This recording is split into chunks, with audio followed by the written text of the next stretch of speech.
Lepo pozdravljeni v imenu našega nebeškega Očeta. Stalno znova ponavljam to, ampak res je čudovito biti ponovno skupaj z vami v cerkvi, biti ponovno skupaj v slavljenju našega odrešenika. Stalno znova je na blagoslov biti del bogoslužja. In se bratih in sestre v Kristusu veselite v prisotnosti Boga. In v psalmi 103 včasih v prvi vrstici imamo zapisano: Slavi moja duša Gospoda, vsa moja notranjost njegovo sveto ime. Ampak, če smo iskreni, včasih je to žmetno. Pridemo v cerkev, imamo različne skrbi in razmišljanja, ali pa se enostavno ne počutimo na mesti, kako se ponavadi, in se med slavljenjem ne moremo fokusirati na besedilo ter posledično na iskreno slavljenje Boga. Ali pa si fejzmantrani, brez motivacije in se še komaj gor držiš med predkov. Med slavljenjem je šlo, ker si mogel stoti in oseba poleg tebe je popevala fejs mimo tona, to kot je ti malo pomagalo in te je držala po konci, ampak med predgo si pa malo počivaš oči. Mogoče si misliš, da to nič ne je takšno, ve pa ti prešto sem že Biblijo, znov ko piše notri, jaz znov vse. Večkrat pa se zavolo toga, mogoče počutiš krivoga. Ker ne si bil pri stvari, ne si nič odnesel od slavljenja in ne od Bože besede. Včasih se zna to zgoditi. Pa kljub tome, ko imamo toliko spodbudnih vrstic v Bibliji, besedil v pesmarici, se ne moremo osredotočiti na Boga. Zakaj je to tako? Probali bomo skupaj najti odgovor na to vprašanje in rad bi, ko vstanemo gor, to sem vam že tako povedano, stejc drugo ne prosil, in preštejmo odlomek iz Matejevega evangelija. Matejev evangelij 19. poglavje 16. do 22. vrstica. Nekdo je stopil k njemu in rekel: Učitelj, kaj naj dobrega storim, da prejmem večno življenje? Dejal mu je: kaj me sprašuješ o dobrem? Samo eden je dober. Če pa hočeš priti življenji, se drži zapovedi. Katerih? Mu je rekel. Jezus je dejal: ne ubijaj, ne prešuštvuj, ne kradi, ne pričaj po krivem, spoštuj očeta in mater in ljubi svojega bližnjega kakor samega sebe. Mladenič mu je rekel: vse to sem izpolnjeval, kaj mi še manjka? Jezus mu je rekel: če hočeš biti popoln, pojdi, prodaj, kar imaš, in daj ubogim, in imel boš zaklad v nebesih. Nato pridi in hodi za menoj. Ko je mladenič slišal to besedo, je odšel žalosten, imel je namreč veliko premoženje. Gospod Bog, hvala ti za teden, Gospod Bog, hvala ti za to, ko smo ponovno lahko zbrani tu kot familija v tvojem domu, Gospod Bog, v tvoji prisotnosti, Gospod Bog. Ti nam resnično daje za razumevanje, ko nam tišiš povedati skozi te tekst Svetega pisma, in daj, ko bi se lahko osredotočili, tebe postavili na prvo mesto, zato, ko nam tišiš povedali, ko bi lahko znali, ko je tvoja vola za naše življenje. Amen. Izvolite sesti. Poznamo dogodek, poznamo te odlomek iz Svetega pisma. Mladenič, ko njim je nikaj falilo za volo premoženja, ko ga je imel. Držal se je vsega in izpolnjeval Bože zapovedi in sam opaža, ko njim kljub vsem še nekaj fali. Jezus njim našteje zapovedi in njim pove točno, ko vse mora delati, in zatem njim še da zadnjo informacijo. In ko se zgodi, mladenič je užaljen. Zakaj? Prešteli smo zakaj. Ko je mladenič slišal to besedo, je žalosten odšel, imel je namreč veliko premoženje. Ali si ti kdo imel podobno situacijo v življenju? Ali si bil v življenju kdo željen nekaj? Ali si nekaj želel doseči, nekaj štel doseči v svojem življenju in si izvedel, da za dosego tega cilja moraš se odreči svojemu trenutnemu udobju. Imaš svoj sanjski avto, ker ga bi rad imel, kakšna G-klasa, Mercedes, ali pa še boljše, kakšna Mazda, in si se pozanimal, ko boš mogel za G-klaso odšteti vsaj kakšne 150 evrov. Kako hitro si se odpovedal tomu sanjskemu avtu? Ali pa želiš doseči določeno stopnjo izobrazbe in si se pozanimal, si se informiral, faks, srednja šola, karkoli, in si zvedel, ko boš mogel praktično živeti med knjigami naslednjih nekaj let, ko to dosegneš. Mogoče si se planiral do poletja imeti izklesano, natrenirano telo ali pa vsaj malo shujšati in živeti bolje zdravo, pa si se pozanimal. Zato, ko bi shujšal, treba telovaditi, treba oditi v fitness skoraj vsak dan in paziti na to, ko ješ. Pa si pravil, pa tako ali tako se dosti gibnem v službi, delam dosti, pa komu zdaj še pozno na to, ko jem, tako prijem ločim domov. In to je vse skupaj za mene preveč dela, pa misliti na to, komu džo. Pustiš cilj, zato ker je izven tvojega udobja. Ne si na vojni nekaj spremeniti v svoje stare navade. In, ko povem, to so takšni banalni primeri, ampak večkrat se najdemo v podobnih situacijah v naših življenjih. Nemusko so glih to te primeri takšni, ampak vsak še za sebe zna mogoče takšno izkušnjo. Si pred pomembno odločitvijo in zato, ko bi jo sprejel, bi mogel nekaj riskirati, bi mogel nekaj žrtvovati. Zakaj se nam je večkrat tako žmetno odpovedati našimi bogatstvi, našimi udobji, naši rutini, ker imamo v življenju? Zato, ker nimamo pravih ciljev. Zato, ker nimamo pravih prioritet v življenju. To si je žmetno priznati, ampak če smo si iskreni, nemamo stalno na prvom mestu našega Boga. Ampak bi lahko povedali, da imamo na prvom mestu naše udobje, naše lastne interese.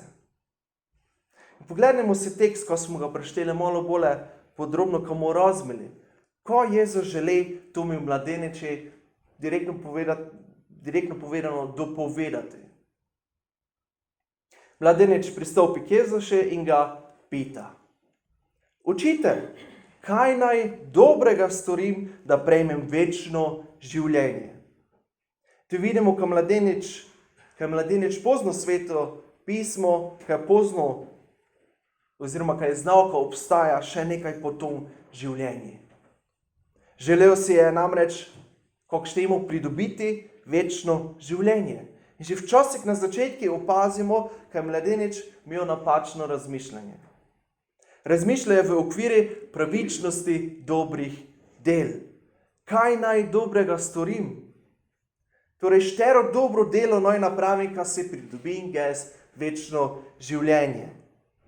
Najprej ga je Jezus moral opozoriti na to napačno razmišljanje. Da to napačno razumevanje pisma, preko k njim je podrobneje dal odgovor. Nije s njimi pravi: kaj me sprašuješ o dobrem? Jezus je želel mladeniča spodbuditi k resnemu razmišljanju o tom, ko je dobro.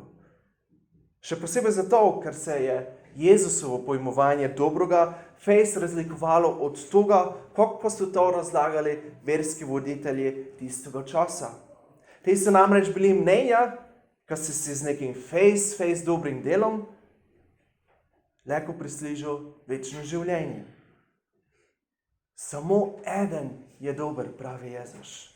Samo Bog je namreč dober, tako vsa dobrota izhaja iz njega. Celo upoštevanje zapovedi, ker je Jezus tudi našteje. Tem je Jezus že dal odgovor. Bog je samo dober. Dela to, kar ti Bog davlja na srce. Dela to, kar je po Božji zapovedi in sledi Jezuši. To je način, na katerega pridemo v večno življenje k našemu Bogu. Jezus je tomu mladeniču povedal, katerih zapovedi se naj drži.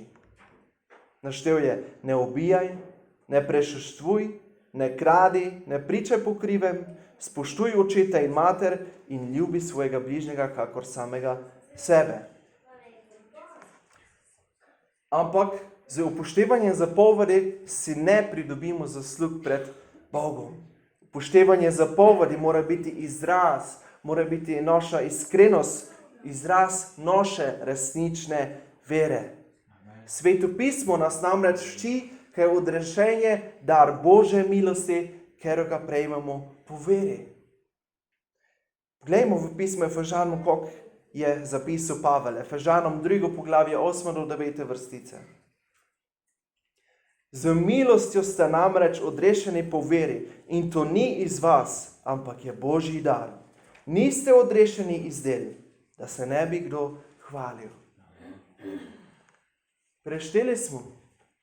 Mladenič se je pohvalil Jezusi, kaj je on že dober, ve pa delam že to vse. Jezus je naštel, ker je zapovedi se mora držati, kako mora živeti. In pravi, pa delam to, ko mi še fali. Povej mi, ko dobim to nagrado. In Jezus mi ponovno, če štemo naprej, da odgovor. Če hočeš biti popoln, pojdi, prodaj, kar imaš in daj ubogim in imel boš zaklad v nebesih. Na to pridi in hodi za menoj. Če se želiš biti popolni, če želiš priti v nebeško kraljestvo, žrtvuj vse, ko imaš, in mi sledi. Amen. Če želiš nekaj dosegniti, ti stopi iz svojega udobja in delaj na tom, kar dosegneš te cilj, ker ga si zadal. Mi se namreč ne moremo pridobiti nebeškega kraljestva z nekšnim dejanjem. Ampak ti Jezus pravi na koncu, pridi in hodi za menoj. Za mene osebno je to najvažnejša točka v tom odlomku. Pridi in hodi za menoj. To je namreč poziv za vsakšega izmed nas, vsakši dan. Odi za menoj. Jaz ti zovem, pridi in hodi za menoj. Tako to Jezus pravi. Ko pa to pomeni, pridi in hodi za menoj? To pomeni, vči se, vztrajaj v molitvi, vztrajaj ob preberanju Svetega pisma, vztrajaj v veri v Boga, v vsakši situaciji polagaj svoje zaupanje v Očeta. In to pomeni imeti Boga na prvom mestu. Cilj tega mladeniča je bil priti v večno življenje. Ali na poti sta njim bila bogatstvo in pomanjkanje predanosti. Jezus je pri naštevanju zapovedi eno izpustil. Ker se spomnite nazaj, da smo učili o Božji zapovedi in njihovi pomeni za nas. Ker zapoved je Jezus tu izpustil.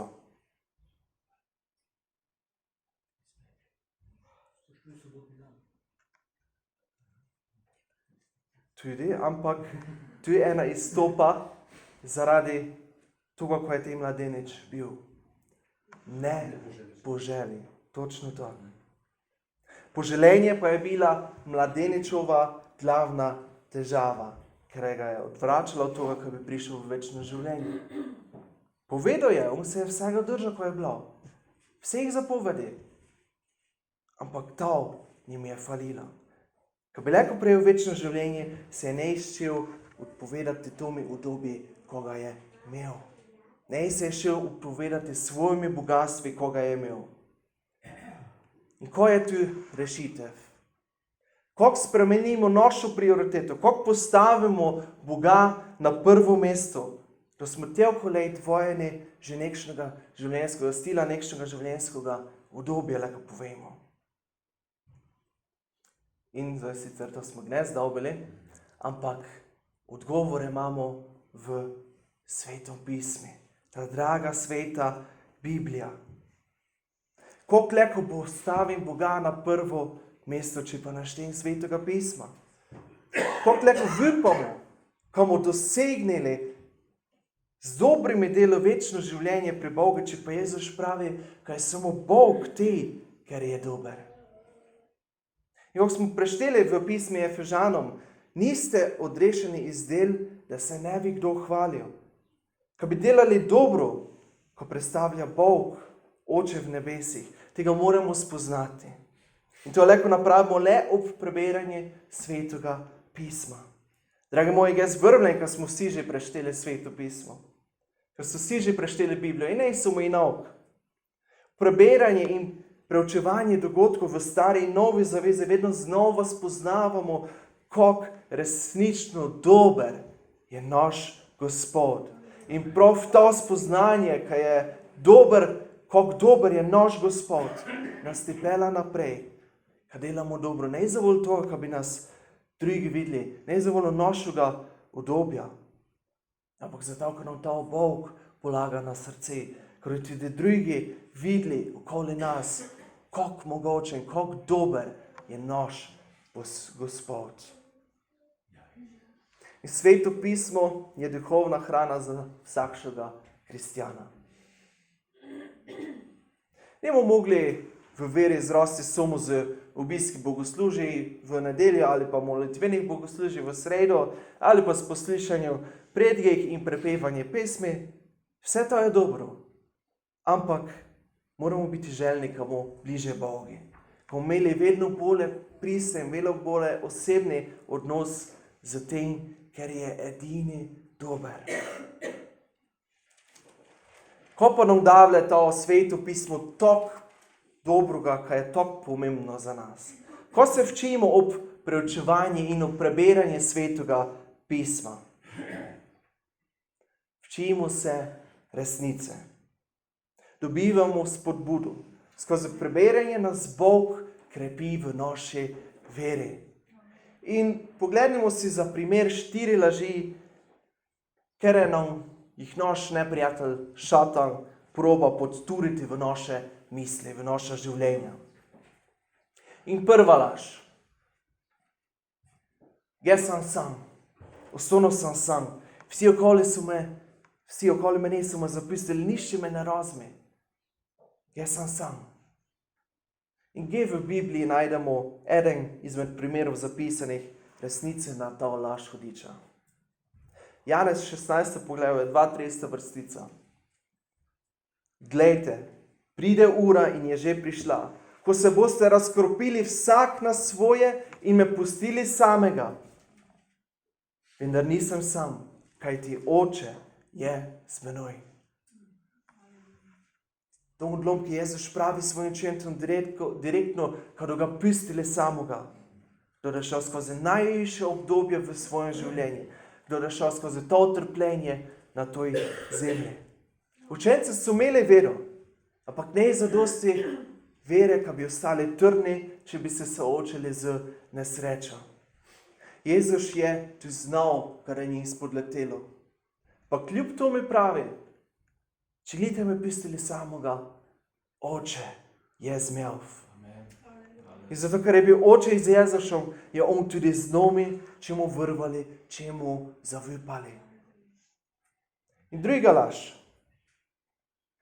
Preveč slabega sem napravil, preveč sem grešil, ko bi se lahko obrnil nazaj na Gospoda, ali pa ko bi sploh lahko iskal pomoč na prvo mesto pri njemu. In resnico imamo zapisano v Rimljanom 8. poglavje 9:30. Eno izmed resnic. Ne visokost, ne globokost, ne kakršnakoli druga stvar nas ne bo mogla ločiti od Božje ljubezni v Kristusu, Jezusu, našem Gospodu. Nič, kako smo tudi špilali pesem, nič nas ne bo ločilo od ljubezni Kristusa. Pavel poudarja tu fejs jasno tej stavek. Nič nas ne bo ločilo od Jezusa. Že si v svojem življenju Jezusa postavil na prvo mesto, ti Bog obljublja zvestobo v tvojem življenju. Cerkev Jezusa ne bila zgrajena na moči ljudi, ampak na Božje sposobnosti, ki ljudi celo potom, kdo jim je spodletelo, lahko Bog uporabi. In zdaj preidemo na tretjo laž. Jaz sem neuporaben. Bog meni ne more ponicati. Jaz sem ne zadosti dober. In resnica nam je podana v Stari zavezi. V Jeremija 1. poglavje 5. vrstica. Preden sem te upodobil v materinem telesu, sem te poznal. Preden si prišel iz materinega naročja, sem te posvetil, te postavil za preroka narodom. Bog se pogočavlja z Jeremijo in Jeremija njim pravi, Bog ti meni ne moreš ponicati, ampak Bog se ne strinja s tem. Je stvarnik vsega, ker je ustvaril že prvega človeka po svoji podobi. Bog nas je poznal še prej, kako nas je pozval v življenje, ker ga imamo. In že te je imel Božji načrt za naša življenja. Dejanje ljubezni Boga do mene in do tebe. In četrta laž. Nič vreden sem. Jaz nimam vrednosti v tom svetu. Pa resnica pa je popolnoma nočešna v Božjih očaj. Zapisano imamo Efežanom 2. poglavje 10. vrstica. Njegova stvaritev smo, ustvarjeni v Kristusu Jezusu za dobra dela. Zanje nas je Bog vnaprej pripravil, da bi v njih živeli. Amen. Že pred trečoj, tako povedano lažje, smo zvedeli, kaj smo mi Božje stvarstvo. Kaj smo mi umetnina, kaj smo mi vrhunec stvarstva. In zdaj mi povejte, kako smo leko mi nič vredni. Če pa nas je vsemogočni Bog ustvaril v Kristusi, kako štemo za dobra dela. In Bog nas je vnaprej pripravil že, kaj bi leko živeli po njegovom načrti in zato je vsakšno življenje neprecenljivo. Ko zavzema prvo mesto v tvojem življenju? Leko vsakši pri sebi preveri. Služba, hobije, lastno udobje, penaze, prijatelji, familija, ugled, izobrazba. Vse to so normalne stvari v svetu. In ne greh imeti te stvari, ne me narobe razumeti. Seveda pomembne so. Ampak Matej 6. poglavje 21. pravi, kjer je namreč tvoj zaklad, tam bo tudi tvoje srce. Gdje so naše zakladi, gdje je naše srce, ko imamo mi na prvom mestu. Šatan nas še na tej način hitro prelisičiti. Najde način, kako da nas zavede, kako da nas postavi v kletko, v kateri nas leko napada vsakše strani. Ali pa v kletki ustvari takšno udobje, kaj leko upisti vrata kletke odpreto. Bomo prostovoljno ostali v kletki. In naš pastor večkrat pravi, da ima šatan že več tisoč let izkušnje, kako zlomiti, kako prevarati, kako zlogati in kako uničiti ljudi. In to je resnica. Če se poglobimo v svoje razmišljanje, v svoje življenje, leko vidimo, leko opažamo, kako se šatan trudi, da bi nas uničil, da bi nas zlomil.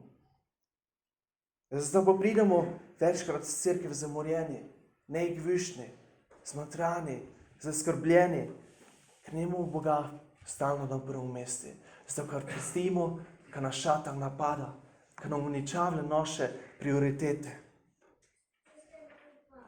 Zaključimo še z vrstico seveda iz Biblije, zapisano v 1. Korinčanom 10. poglavje 31. vrstica. Iz njo smo jo že večkrat čili, mnogokrat, leko povemo. Ampak naj si torej jeste ali pijate, ali delajte kaj drugega. Vse delajte v Božjo slavo. Vse delajmo Bogu na slavo. Nema veze ko. Boga imejmo na prvom mestu. Ne glede na to, če bomo zmatrani, če bomo, se zna beseda pove po slovensko, distracted, če bomo zamoteni, Bog da se poskrbo, ko bomo prišli pred njega, ko bomo imeli osredotočenost na njega, na njegovo ime. Ne dajmo se zaslepiti od tega sveta, tako kot se je dal mladenič. Kakoli delamo, no je naš cilj živeti za Jezuša. Čitajmo Sveto pismo, slavimo Boga z iskrenim srcem, delajmo dobro in da se poskrbo za nas v tom življenju. Ko imeli vsega zadosti in bomo se lahko enega dneva z njim in srečali v večnosti. Amen. Gospod Bog, hvala ti za to besedo. Gospod Bog, hvala ti, ker nam ti gočiš na naša srca, ker nas tiščeš obvarvati hudega, toga sveta. Gospod Bog, ker nas tiščeš pripeljati svojo prisotnost in Gospod Bog, daj, ker ne bi podlegli šatanovim trikom, Gospod Bog, daj, ker bi resnično lahko uvideli, ko je tvoja ljubezen, ko je tvoja dobrota, Gospod Bog, ko je to dobro, ko se ti želiš za naše življenje. Gospod Bog, daj, ker bi lahko vsakšen korak našega življenja sledili tvojemu klici, Gospod Bog.